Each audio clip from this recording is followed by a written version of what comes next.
Scots group. नाम सुनते ही एक मजबूत और भरोसेमंद ट्रैक्टर की इमेज सामने आती है, लेकिन आपको याद दिला दूं कि एक समय इनकी राजदूत मोटरसाइकिल ने रॉयल इनफील्ड की नींद उड़ा दी थी और यामाहा की RX 100 भी स्कॉट्स के साथ कोलैबोरेशन में ही लॉन्च हुआ था। वो जब ट्रैक्टर और क्रेन्स बनाने की सोचे तो पार्टनरशिप की फोर्ड और JCB जैसे दिग्गजों से। सोच थी कि सबसे बेहतर बनाएंगे। आजादी से पहले पाकिस्तान के लाहौर से शुरू हुआ एक छोटा सा मशीन ट्रेडिंग का बिजनेस इंडिया में अपने सक्सेस की पीक तक पहुंचा। जब 1947 में पार्टीशन के बाद हरप्रसाद नंदा लाहौर छोड़कर इंडिया आए तो सपनों के सिवाय उनके पास कुछ भी नहीं था। लेकिन कुछ ही सालों में इंडिया के ज्यादातर farming equipments, tractors, two wheelers और यहाँ तक कि इंडियन रेलवे के कंपोनेंट्स और कोचेज पर भी स्कॉट्स का नाम दिखने लगा। उन्होंने टेलीकॉम सेक्टर में एंटर करके BSNL और एयरटेल को चैलेंज किया। स्कॉट्स हार्ट इंस्टीट्यूट जैसी बेहतरीन हॉस्पिटल की शुरुआत की और यही नहीं, नंदा फैमिली का रुतबा इस कदर बढ़ा कि बॉलीवुड के रेप्यूटेड घराने भी इनके साथ रिश्तों में बंध गए। लेकिन फिर ऐसा क्या हुआ कि न तो आज सड़कों पर राजदूत है, न ही RX 100, न ही वो टेलीकॉम में है और न ही स्कॉट्स हॉस्पिटल उनका है। और यहाँ तक कि अब तो कंपनी का कंट्रोल भी एक जापानीज ब्रांड कुबोटा के हाथ में है। स्कॉट्स की कहानी में बहुत कुछ सीखने को है। तो चलिए आज की वीडियो में हम स्कॉट्स ग्रुप की शुरुआत से लेकर अभी तक की पूरी जर्नी को डिटेल में जानते हैं। कहानी की शुरुआत होती है आजादी से लगभग 30 साल पहले, साल 1917 में, जब लाहौर में एक छोटे से बिजनेसमैन के घर हरप्रसाद नंदा का जन्म होता है। हालांकि लाहौर उस वक्त इंडिया का ही एक हिस्सा हुआ करता था। उनके पिता की एक छोटी सी ट्रांसपोर्ट कंपनी थी जिसका नाम था नंदा बस कंपनी। लेकिन उस दौर में ब्रिटिश शासन का दबदबा था। छोटे बड़े हर बिजनेस, इंडस्ट्री, यहाँ तक कि किसानों की जमीन और फसलों पर भी अंग्रेज अपना हक जताते थे। नंदा साहब बचपन से ही इस अन्याय को देखते हुए बड़े हुए, लेकिन किसानों की दुर्दशा देख हमेशा उनके मन में ख्याल आता था कि अगर मौका मिला तो वे इन किसानों की जिंदगी को बेहतर बनाने के लिए जरूर कुछ बड़ा करेंगे। और इसी ड्रीम को पूरा करने के लिए साल 1944 में उन्होंने एक छोटा सा कदम उठाया और स्कॉट्स एजेंट्स लिमिटेड के नाम से एक कंपनी की शुरुआत की। ये कंपनी ट्रैक्टर्स और फार्मिंग मशीन्स के एजेंट के रूप में काम करती थी। लेकिन नंदा साहब का ये सफर इतना आसान नहीं था, क्योंकि बिजनेस तो अभी ट्रैक पर आना बाकी ही था कि लोग अंग्रेजों के खिलाफ सड़कों पर उतर आए। फिर साल आया 1947, देश आजाद हुआ और हम दो मुल्कों में बंट गए। और इस बंटवारे ने लाखों लोगों की तरह HP नंदा की जिंदगी को भी पूरी तरह बदल दिया। हालांकि उन्होंने आगे की जिंदगी नए सिरे से इंडिया में बिताने का फैसला किया। और कहा जाता है कि जब वे लाहौर छोड़कर दिल्ली आए तो उनके पास सिर्फ 5,000 रुपए और 2 कार्स थी, लेकिन इरादे मजबूत थे। अब उनका टारगेट था इंडियन फार्मिंग इंडस्ट्री में रेवोल्यूशन लाने का, जो उस समय के खेती के तरीकों से तो बिल्कुल पॉसिबल नहीं था। इंडियन फार्मर्स को सख्त जरूरत थी सस्ती और किफायती मशीनों की, ताकि कम मेहनत में भी ज्यादा फसल उगाई जा सके। लेकिन अभी उनकी हैसियत ऐसी नहीं थी कि वो खुद इन मशीन्स का प्रोडक्शन कर सकें। इसलिए उन्होंने फैसला किया कि सबसे पहले वो विदेशी कंपनीज के साथ साझेदारी में किसानों की जरूरतों को पूरा करेंगे। और यही सोचकर 1949 में वो मेसी फर्ग्यूसन ट्रैक्टर्स के डिस्ट्रीब्यूटर बन गए। इस तरह उन्हें इंडियन फार्मर्स के साथ सीधा जुड़ने का मौका मिला। साल 1951 में जब उनके पास कुछ पैसे इकट्ठे हो गए तो HP नंदा को लगा कि अब ट्रेडिंग से आगे बढ़ने का समय आ गया है। लेकिन उससे पहले उन्होंने एक स्ट्रेटजी के तहत इंडिया का पहला फार्म मैकेनाइजेशन इंस्टीट्यूट की शुरुआत की, ताकि मशीन्स और ट्रैक्टर्स के बारे में लोगों को जानकारी दी जा सके। साल आया 1959। 10 साल के तजुर्बे के साथ अब सही समय था ट्रैक्टर के प्रोडक्शन में उतरने का। लेकिन उससे पहले स्कॉट्स एजेंट्स लिमिटेड को एक पब्लिक लिमिटेड कंपनी में तब्दील किया गया और कंपनी का नया नाम रखा गया स्कॉट्स लिमिटेड।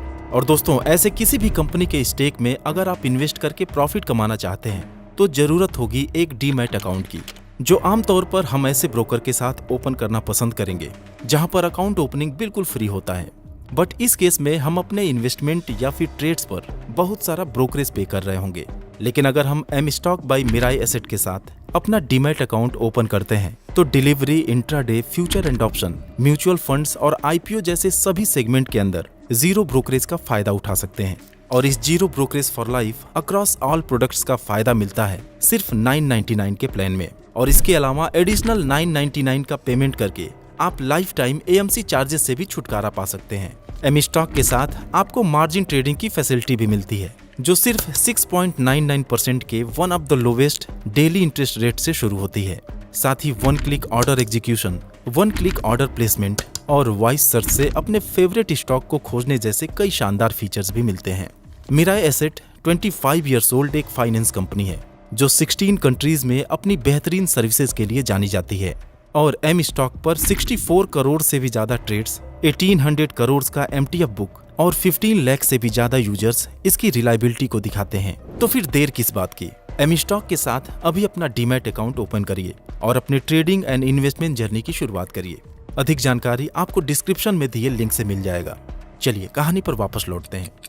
फिर 2 साल की कड़ी मेहनत के बाद साल 1961 में हरियाणा के फरीदाबाद में एस्कॉर्ट्स की पहली प्रोडक्शन यूनिट की शुरुआत हुई और पोलैंड की मशहूर कंपनी अर्सस के साथ टेक्निकल कोलैबोरेशन में एस्कॉर्ट्स ने अपना पहला ट्रैक्टर इंडिया में लॉन्च किया। फिर धीरे धीरे अपने प्रोडक्शन कैपेसिटी को बढ़ाते हुए हार्वेस्टर्स और रोटावेटर्स जैसे खेती से जुड़े और भी मशीन्स बनाए जाने लगे। लेकिन क्वालिटी को लेकर वो इतने सीरियस थे कि उन्होंने फोर्ड के साथ भी पार्टनरशिप किया। कई ट्रैक्टर्स मार्केट में लॉन्च किए गए और इंडियन फार्मर्स के बीच एस्कॉर्ट्स का नाम पॉपुलर होने लगा। अब इसमें कोई शक नहीं था कि एग्रीकल्चर सेक्टर नंदा साहब की फर्स्ट प्रायोरिटी थी, लेकिन देश में तेजी से बढ़ते इंफ्रास्ट्रक्चर और इंडियन रेलवे के एक्सपेंशन में उन्हें काफी पोटेंशियल दिखता था, जिसमें वो अपने बिजनेस को एक्सपेंड करना चाहते थे।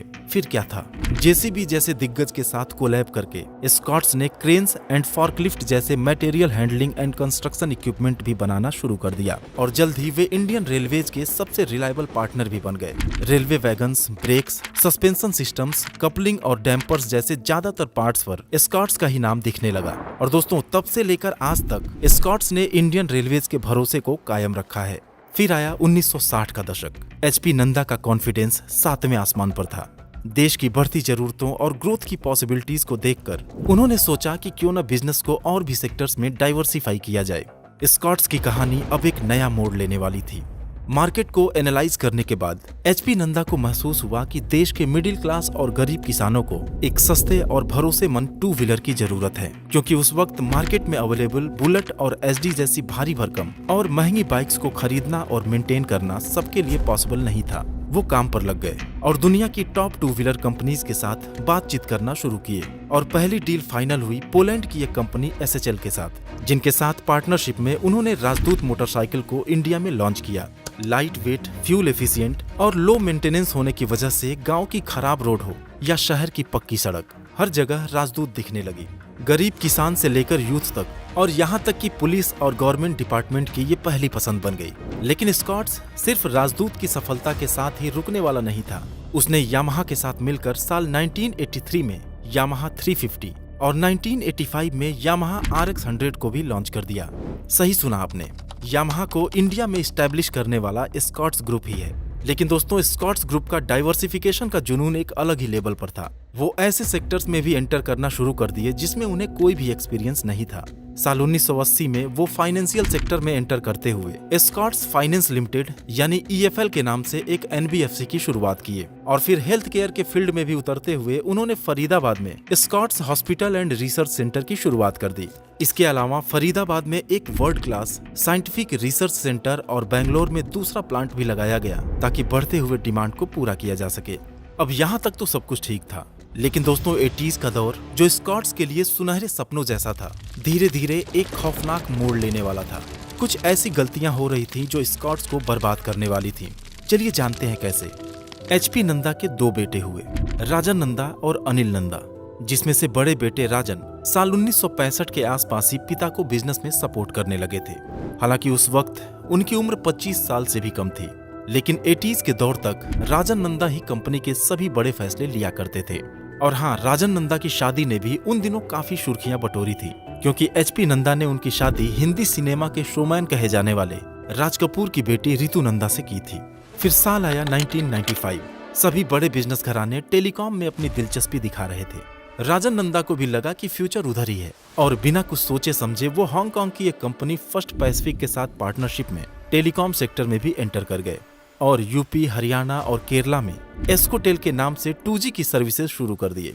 अब एस्कॉर्ट्स के लिए मुश्किल ये था कि जल्दबाजी में उन्होंने बिजनेस को अलग अलग सेक्टर्स में डाइवर्सिफाई तो कर लिया, लेकिन इसे संभालना उनके लिए एक चैलेंज बन गया।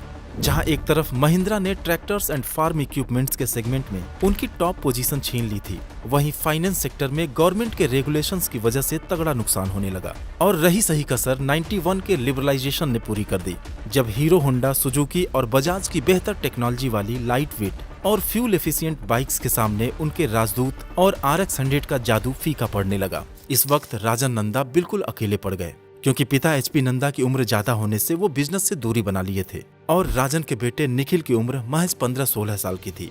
और आपको तो पता ही होगा कि इसी दौर में आई एक ग्लोबल मंदी और लेबर यूनियन की स्ट्राइक्स ने पूरी इंडस्ट्री को डिस्टर्ब कर दिया था। स्कॉट्स के प्रोडक्शन पर भी इसका बहुत बुरा असर हुआ और कंपनी का फ्यूचर बिल्कुल डार्क दिखने लगा। जरूरत थी फौरन कुछ एक्शन लेने की और स्कॉट मैनेजमेंट ने फैसला किया कि वो अपने कोर बिजनेस यानी कि ट्रैक्टर्स और कंस्ट्रक्शन इक्विपमेंट के बिजनेस को बचाने के लिए दूसरे लॉस मेकिंग बिजनेसेस से एग्जिट होंगे। ये दौर था साल 2005 के आसपास का। सबसे पहले स्कॉट फाइनेंशियल सेक्टर से एग्जिट हुआ और ईएफएल के ऑपरेशंस को बंद कर दिया गया। फिर उन्होंने अपने 2 व्हीलर्स के बिजनेस से बाहर निकलने का फैसला किया।